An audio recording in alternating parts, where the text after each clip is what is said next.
Hello, Chief. Good morning, Brown. Shelly. How are you? Good to see you. Thank you so much for helping. Oh my gosh, are we going on an adventure today? Yeah, we are. We're trying to convey to the City of Chicago police board, my experience in policing and obviously doing the application process for superintendent for the Chicago Police Department. So thanks so much. Okay, so most people, if they hear about this, are going to say, "What? I know. Why now? What's going on? Retirement wasn't good enough." Huh? Yeah, and retirement has been good, but I'm still a very young man, and I have this passion, love affair for policing, for people in the inner city, in urban America, where people love countryside in Texas, of course.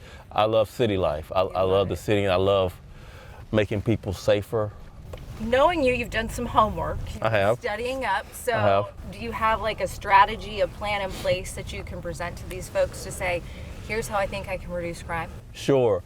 Of course, today with almost every area in every industry use analytics, pretty much data driven, and layer it on with gang, guns, and drugs through a collaboration of community policing, wrapped in people, places, and behaviors that contribute to crime.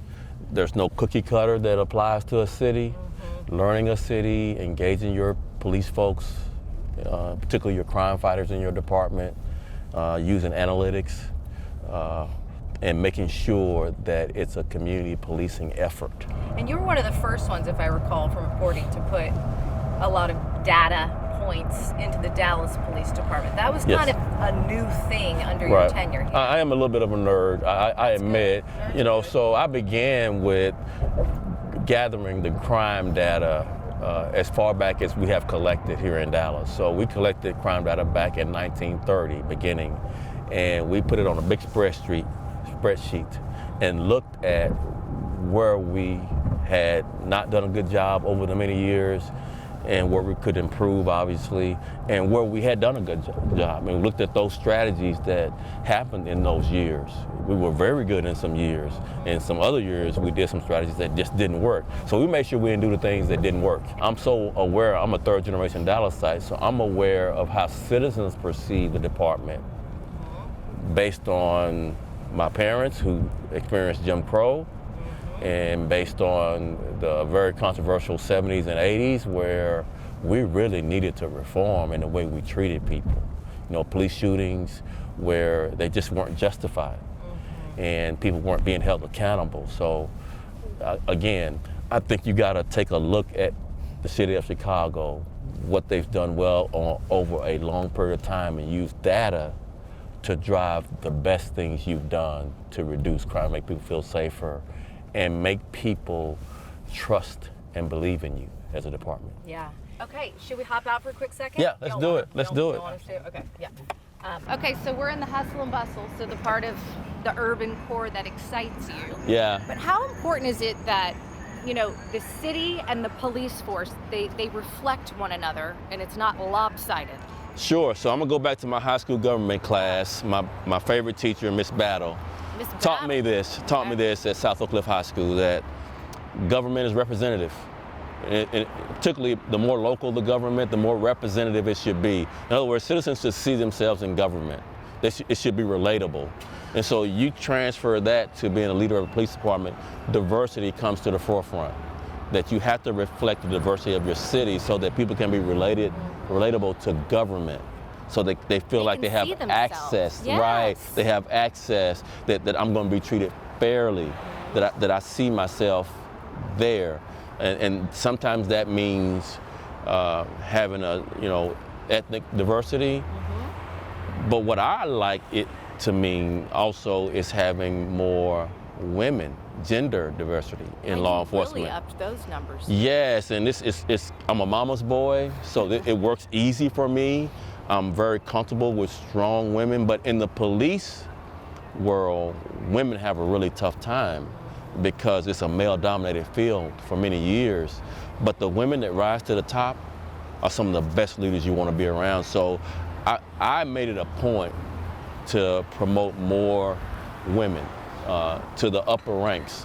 And I was really proud that we reflected gender and race in a diverse way in all ranks of the department, more than at any other time in the department's history. You've tried to make the police department in Dallas Right. diverse so that I I have. see myself I do. in the police department, but you see yourself I do.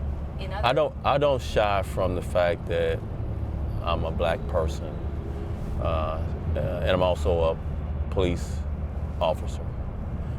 And because a lot of the victimization is people of color, and so I have this personal draw to really want to have an effect in a positive way on reducing victimization overall, but specifically when I see it really targeted in areas where people of color live.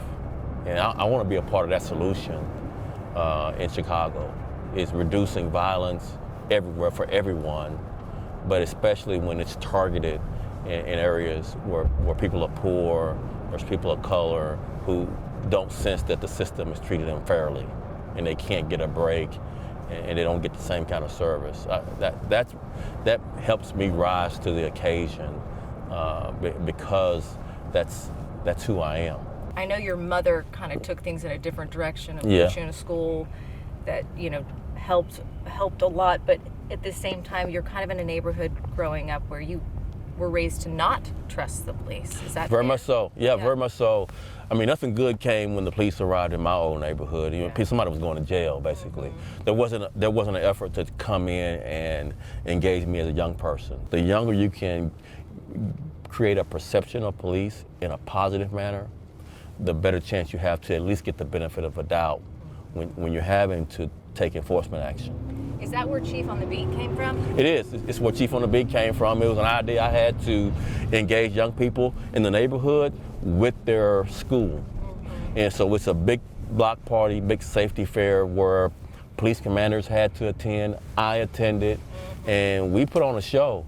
While at the same time, we had tables of services on how to report a crime, how to complain, how to file a complaint, how to call the water department, how to get access to better health care.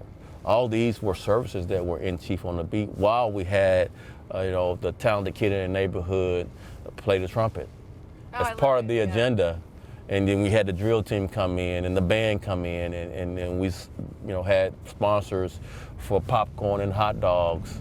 I guess that would be Deep Dish Pizza in Chicago, but we had an engagement from a lot of different levels with the intent on creating a positive interaction with police in the community. So I want to bring that to Chicago. I really would like to see that expanded in Chicago. It's like, I really where's would. the next chief on the beat going to be? And we covered all of those because it's a fun time. We thought you might try to dunk the ball or do something cool. Yeah. Sorry, Chief. What was the hardest lesson you learned in Dallas that you think could really help propel you forward in Chicago? What was like a hard moment you're like, you know what? This is going to be one of the hardest decisions I'm making, but this is giving me that ironclad confidence in myself that this is how I can move forward. The grief of losing life is the ultimate gut-wrenching thing you have to do as. Yeah, I remember after the July 7th shootings and you came out that night and in the newsroom we were all like, wow, this is Chief Brown, but like Chief Brown like to another level when you came out that night with Mayor Rawlings behind you, and I know President Obama was calling Mayor Rawlings and all these things were happening, and you came out and you were so firm. Right. Well, what happens, I've learned in crisis moments, when you're in a leadership position, your character is revealed, whatever that is. I was of the opinion that you can't script a response in a crisis. No sense in writing something down and reading some scripted line that you read in some book you're supposed to say. It reveals who you are. And the hopes are that you're an honest, forthright person. Okay, so I mean, it's obvious that you have to train all police forces, but you kind of took it out of the box. Yes. And did some unconventional things to Very train much your so. folks. That Yes. was, at the time, people were like, wow, what's going on? But now we all realize de-escalating is key, mental health is key. So talk to me a little bit about training. Sure. It's a diminishing skill I've learned, is that when you're away from it or don't do it as often, you're not as sharp. But think about that. If you're not doing it often, you're not as sharp, and police officers go through a police academy, and then they go through the minimum required state training, so they're not sharp. Yeah. And so what you have to do is create more often training, and look at training as a part of keeping your people sharp on the things that they're being challenged with. And you know, again, expand that from just the traditional job to the kinds of things that people are expecting from people. They're expecting them not to have bias. And do officers really get a lot of training on not just the explicit bias, which is, you know, everyone should know not to, you know, discriminate. Right. But what about some of those implicit bias things that maybe we are all not aware of? You're not even aware you have it. It can be cultural. Yeah. That the way you grew up and the way you communicate can come across as offensive to somebody else, and you're not even aware of it. So implicit bias training is a type of training that makes you aware of all these differences in communicating, these biases we all have. You try to give your officers the tools to be successful in what you're asking them to do. So implicit bias training is one. Next is de-escalation, which is like a preservation of life. Just because you can doesn't mean you should. Don't mean you should. That you know, as a last resort, you should be using your weapon. And how do you handle that stress, that moment that no one else can, we can judge it, right, but until you're in it, you don't know it. And it's in split seconds. And so for the officer, you know, you got split seconds to decide whether to draw your gun or pull the trigger. But you also, in split seconds, can decide to de-escalate.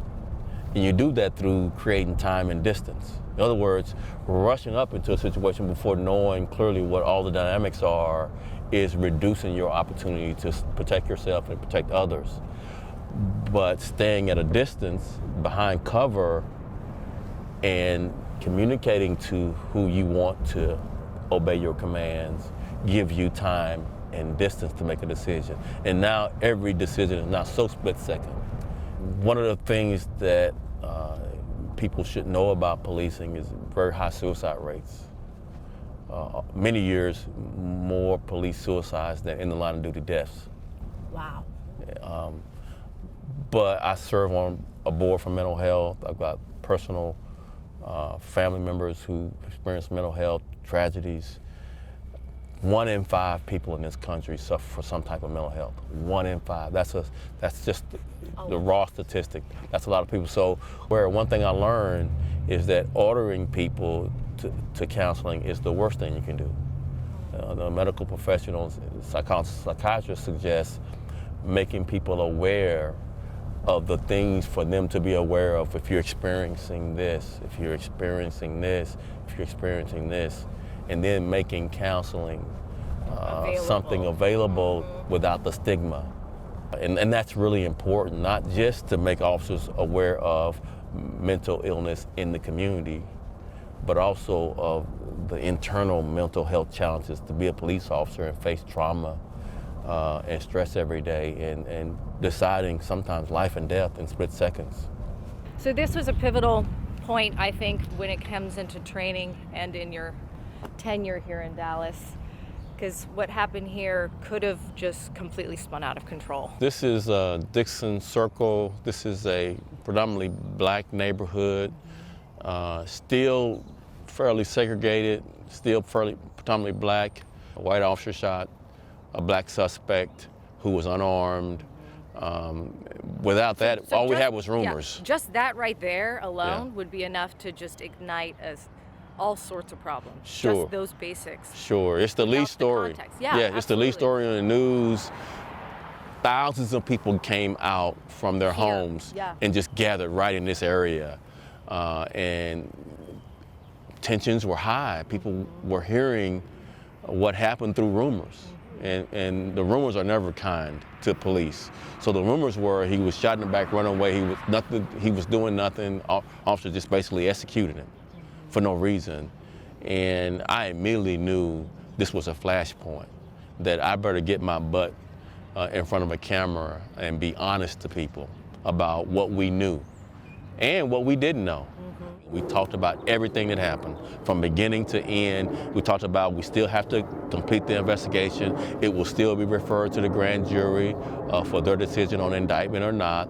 But from everything that we've seen and heard and from all the evidence, and I did this in front of the camera, that these rumors are not true about the suspect. So we again use communication, we use the media to quell tensions, to lower kind of the level of anxiety people were experiencing based on this shooting. But also having you say this, you know, coming from South Dallas, growing up in a poor neighborhood, when you're saying, no, Right. hey, this is how we think there's just another level of credibility and trust to it too. It really is, and again, it's not lost on me that this officer did everything right, even though it ended in someone's death. He followed his training, did everything right. But it's even more important to do that if that officer had done everything wrong. Right. We have to do the same thing then too. It's important to convey your mistakes as much as it is your achievements. And so then what happens? So Dixon Circle, you de-escalate, everything's going well, you've built more trust, do you Sure. just leave a neighborhood like this? No, now we have an opportunity. So Okay. everyone came outside and they wanted to believe the rumors first. So which means you still have a trust issue. That you didn't get the benefit of the doubt because they didn't trust you. They wanted to believe the rumors. And so it was an opportunity to come to this rec center and build trust with people through the chief on the beat. We had a let's talk with young people where officers came and we talked about the challenges young people had in the neighborhood. We did some enforcement. People talked to us about drug crime here, some drug houses here that was making everyone in the neighborhood unsafe. And we had an opportunity for training. So this officer took off running and was one-on-one with this suspect. He survived it, the suspect died, but it could have been the other way around. Absolutely. So we had an opportunity to improve our foot pursuit policy to where we want this officer to give his location, we want him to wait for cover, and let's catch this suspect together and not risk your life running down an alley where no one knows where you are and just hope that you can survive. If we remember why we came into the profession as cops, we all thought about, I'm going to save the world. We really did. We were just these very, very, very optimistic, idealistic people. When people push back and say, you can't save the world. Yes, I can. You can save your part of the world, the people you engage and you trust. So again, just being reminded of the values that you have from your upbringing. For me, the values, my faith, but also I think what the profession values are. It's a noble profession. I love being associated with courageous, brave people. I'm really proud to be associated with law enforcement. So much so, I think it's really important to hold them accountable when you're the leader. And say you gotta go if you gotta go. Because you don't want anyone to tarnish the badge because of the sacrifices people have made in this job. The people who have given their life through the ultimate sacrifice deserve an untarnished badge. They deserve it. Their families deserve it. People have given so much that we can't turn a blind eye to corruption.